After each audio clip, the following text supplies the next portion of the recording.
Hi friends, today வெள்ளச்சோள dosa பார்க்க போகிறோம். அதுக்கு 4 டம்ளர் வெள்ளச்சோளம், 1 டம்ளர் உளுந்து, 1 டம்ளர் பச்சரிசி, 1 டம்ளர் புழுங்கலரிசி எடுத்து ஓவர் நைட் ஊற வச்சுக்கிறணும்.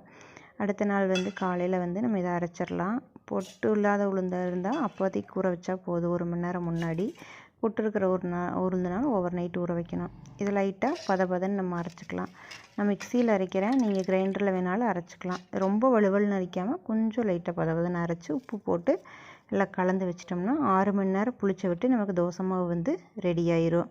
இதில் தோசை ஊற்றினா நல்லா வெந்தயம் வாசம், வெள்ளச்சோள மாவு வாசம் 2 கலந்து சூப்பராக இருக்குங்க. இதோட வாசம் இதை தனியாக சாப்பிட்டாலே டேஸ்ட்டாக இருக்குங்க.